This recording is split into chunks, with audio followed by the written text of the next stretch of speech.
আজ আমরা কথা বলবো এমন কিছু খাবার নিয়ে যার থেকে বাড়ছে ক্যান্সারের সম্ভাব্য। বার্গার বা পিৎজা দেখলে লোভ সামলানো দায়। স্বাস্থ্যকর ভেবে যে প্যাকেটজাত ফলের রস বা দই নিজে খাচ্ছেন বা শিশুকে দিচ্ছেন তা কি আদতেও স্বাস্থ্যসম্মত?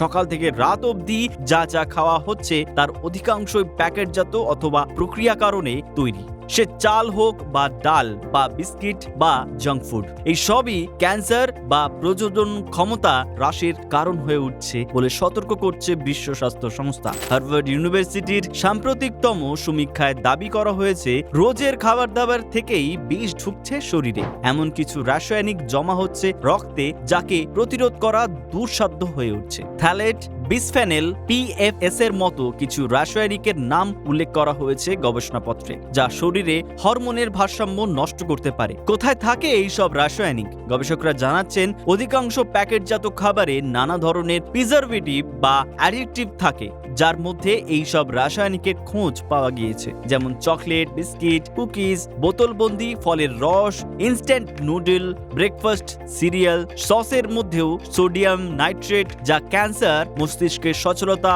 হ্রাস, স্নায়ুবিক সমস্যা তৈরি করতে পারে। ফ্রোজেন মাংস বা ভাজাভুজি প্রায়ই দোকান থেকে কেনা হয়, অনলাইনে অর্ডার দিলেই বাড়িতে চলে আসে। এগুলিকে দীর্ঘদিন সংরক্ষণের জন্য মেশানো হয় এন নাইট্রাসো যৌগ, যা কোলন ও পাকস্থলীর ক্যান্সারের ঝুঁকি বৃদ্ধি করে। ডায়েট সোডা, জিরো ক্যালোরি পানীয়, চুইংগামে এমন রাসায়নিক থাকে যা মূত্রথলির ক্যান্সারের কারণ হতে পারে। খাবার প্যাকেটবন্দি করা ও সংরক্ষণের জন্য কিছু রাসায়নিক ব্যবহার করা হয়, যার মধ্যে বিসফেনল A বা BPA মতো রাসায়নিক পাওয়া গিয়েছে, যা রক্তে মিশলে কিডনির সমস্যা তৈরি হতে পারে। আবার রোস্ট করা খাবার বা উচ্চ মাত্রায় ভাজা খাবারে থাকে অ্যাক্রিলামাইড যৌগ, যা জিএনের ক্ষতি করে।